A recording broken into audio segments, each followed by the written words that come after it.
Assalamualaikum warahmatullahi wabarakatuh. Watashi wa Santi desu. Mansatu nganjuk no Nihongo no sensei desu. Berjumpa lagi dengan saya Santi, pengajar bahasa Jepang di Mansatu Nganjuk. Pada kesempatan pagi hari ini bersama saya salah satu siswi dari Mansatu Nganjuk jurusan bahasa. Jurusan perlu kita ketahui bahwa jurusan bahasa itu adalah jurusan satu-satunya di Kabupaten Nganjuk di tingkat madrasah. Baiklah, langsung saja kita bersama dengan salah satu siswi dari Mansatu Nganjuk. Silahkan Dewi Sam untuk memperkenalkan diri, pakai bahasa Jepang juga boleh, silahkan. Halo, watashi wa Dewi desu.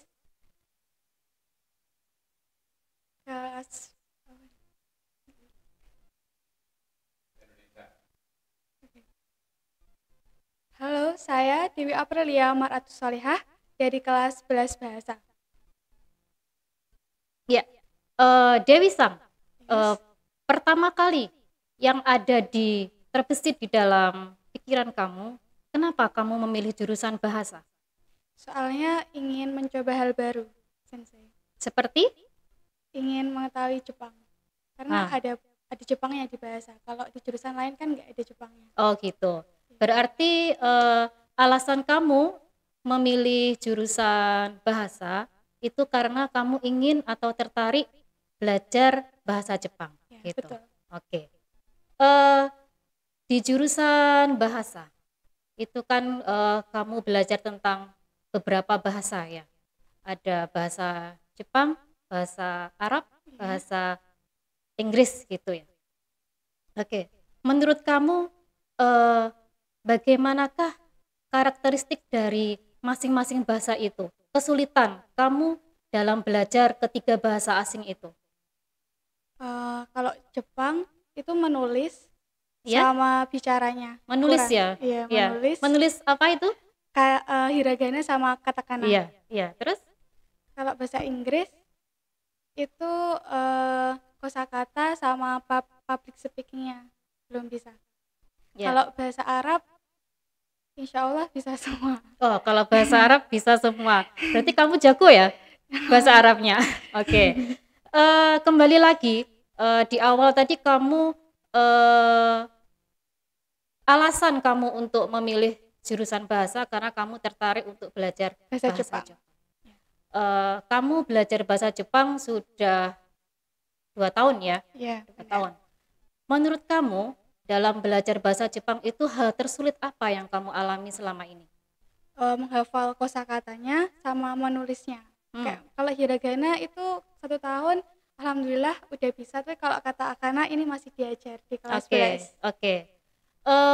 Seperti kita ketahui bahwa dalam bahasa Jepang itu siswa MA di jurusan bahasa itu hurufnya wajib hafal huruf hiragana, katakana, kanji hanya beberapa, begitu ya? Iya, Oke. Nah, Dewi Sang, bagaimanakah cara kamu, trik kamu agar cepat bisa menghafal huruf hiragana? Yang jumlahnya sekitar ada berapa itu? Sekitar ada 40-an ya? Oke. Bagaimana kamu mensiasati agar supaya kamu itu cepat bisa? Mungkin ini nanti bisa berguna bagi siswa-siswi yang lain yang sedang belajar bahasa Jepang di tingkatan SMA maupun MA. Saya belajar menulis tiap hari. Jadi ada kertas bahasa Jepang, ada yang kertas gitu, saya tulisin hiragananya dari kelas 10, dari kelas 11. Jadi tertarik banget sama bahasa Jepang. Jadi kamu setiap hari menghafalkan dengan cara menulis. Dengan cara menulis. Gitu. Itu menurut kamu adalah cara yang efektif ya? Iya, enak. Enak mudeng. Oh gitu. Berapa minggu kamu hafal huruf hiragana? 2 mingguan. 2 mingguan. Oke. Terus kemudian pada waktu kelas 11 ini kan kalian belajar tentang huruf katakana ya? Iya. Menurut kamu lebih sulit mana? Belajar huruf hiragana atau katakana? Katakana. Kenapa? Soalnya emang katakana kan huruf yang dipakai untuk asing. Jadi ya baru diajar dan belum bisa dihafalin sampai Oke, sekarang. oke. Itu tadi tentang huruf ya.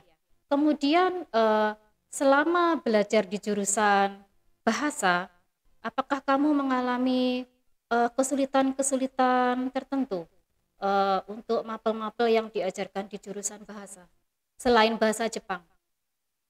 Ada sih sensei, Apa itu? bahasa Inggris. Bahasa Inggris. Kenapa? Kenapa? Dari dulu emang belum bisa bahasa Inggris. Gitu. Terus bagaimana cara kamu mengatasi permasalahan tersebut? Belajar, Hmm? terus juga les mungkin. Oke, oke. Menurut kamu eh, mengambil jurusan bahasa, kemudian kita kaitkan dengan era pada saat ini di era globalisasi. Apakah menurut kamu kira-kira dengan jurusan yang kamu ambil itu adalah nanti bisa kamu bagaimana kamu apakah bisa kamu aplikasikan nanti di era globalisasi? Bisa Ya, alasannya bagaimana, Dewi?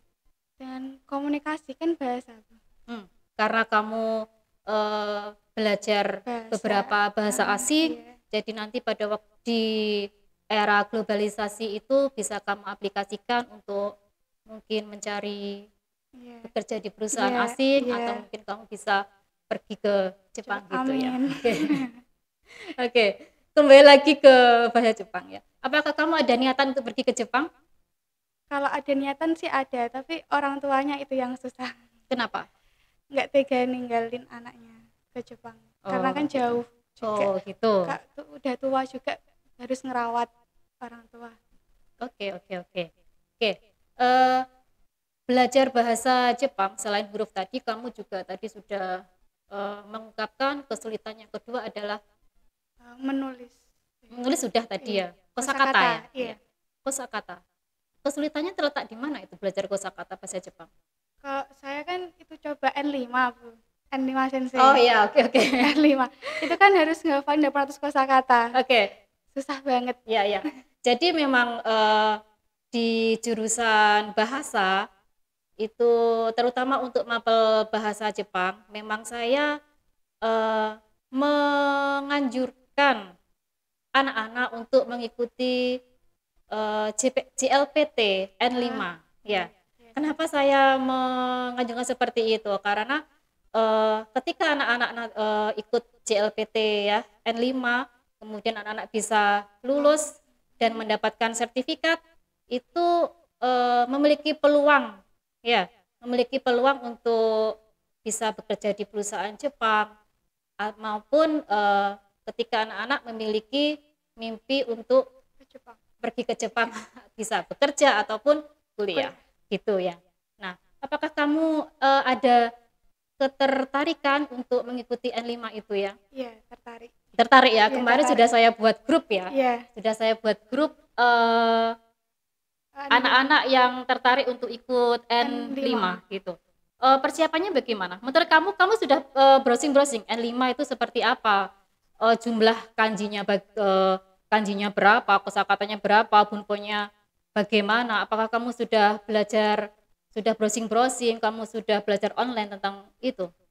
Yang saya belajar itu kosakatanya. Kalau kanjinya berapa belum tahu, katakananya ya itu. Udah. Alasan kamu bergabung di klub N5 ini apa, Delisa? Kalau apa ya, biar mudah untuk dapat kerjanya. Katanya sensei kan kalau ikut N5 kerjanya juga gampang gitu. Jadi saya tertarik dan bisa ke Jepang. Kamu main ke Jepang? Ya. Tadi katanya enggak boleh. Iya. Oke. Iya, iya. Oke, N5. Sejauh ini apakah kamu sudah sharing dengan teman-teman kamu atau mungkin dengan teman di jurusan bahasa di Satu Nganjuk ataupun jurusan bahasa di sekolah lain tentang N5 ini, atau kamu mungkin punya klub belajar begitu atau kelompok-kelompok belajar begitu untuk mendukung, untuk apa ya? Biasanya kalau anak-anak itu membentuk kelompok belajar ataupun sharing-sharing dengan sesama pembelajar bahasa Jepang di luar Man Satu Nganjuk, mungkin dari Semaker atau sekolah yang lain, itu bisa memotivasi ataupun menambah wawasan. Apakah kamu sejauh ini sudah melakukan itu? Belum. Masih teman sekelas. Oh gitu, oke. Menurut Dewi Sam, bagaimanakah semangat anak-anak belajar bahasa Jepang? Semangat. Dengan niat. Semangatnya anak-anak di jurusan belajar bahasa Jepang bagaimana? Menurut kamu? Semangatnya alhamdulillah semangat sih Bu.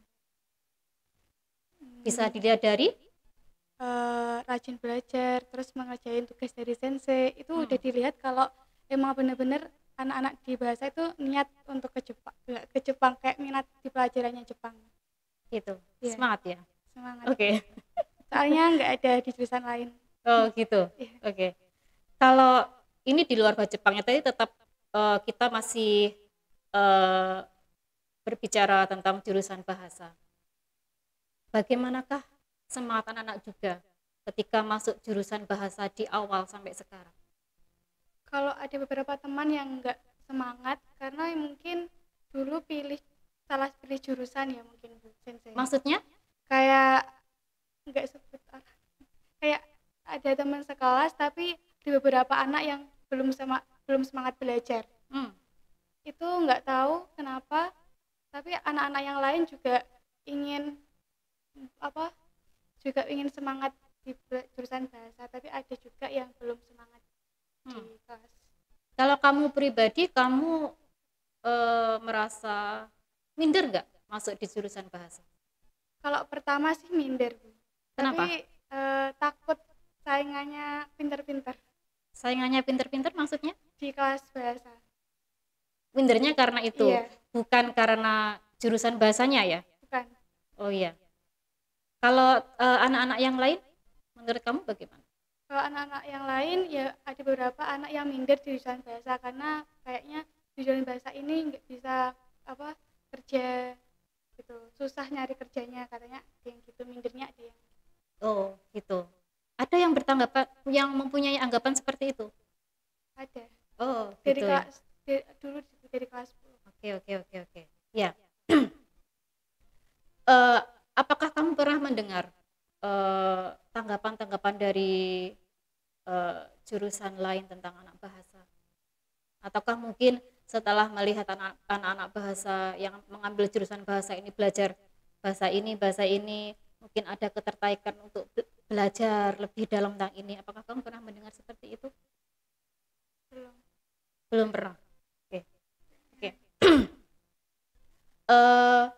Kembali lagi ke bahasa Jepang ya. Oke. Jadi bahasa Jepang itu bagi pembelajar tingkat MA itu kesulitannya yang pertama adalah belajar menulis ya. Menulis huruf hiragana, katakana dan beberapa kanji yang sudah ditentukan. Huruf hiragana itu jumlahnya sekitar 40 gitu, katakana juga 40 dan itu wajib hafal bagi siswa-siswi jurusan bahasa. Nah, menurut Dewi tadi kita sudah berbincang-bincang lebih bagaimanakah cara Dewi untuk belajar lebih mudah lagi belajar huruf hiragana, yaitu dengan cara menulis, dengan sering menulis. Dengan seperti itu akan lebih mudah untuk menghafalkan huruf hiragana yang memiliki karakter hampir sama, jumlahnya juga sama. Kemudian kesulitan yang kedua adalah kosakata. Iya, kosakata. Karena kosakatanya ini adalah kosakata yang pertama kali yang pertama kali anak-anak pelajari ya. Jadi mungkin masih ada agak-agak kaku. Kemudian dalam hafalannya juga sulit, dari segi pelafalannya juga sulit. Oke. Jadi itu tadi bincang-bincang saya bersama salah satu siswi Man Satu Nganjuk jurusan bahasa, Dewi Sang, yang sudah memberikan beberapa opini, memberikan beberapa pendapat dan sedikit tips mudah untuk belajar bahasa Jepang. menghafalkan huruf hiragana Hiragana. dan katakana. Oke. Semoga bincang-bincang saya dengan salah satu siswi Mansatu Nganjuk jurusan bahasa ini bisa bermanfaat. Sekian dari saya. Wassalamualaikum warahmatullahi wabarakatuh. Arigatou gozaimashita.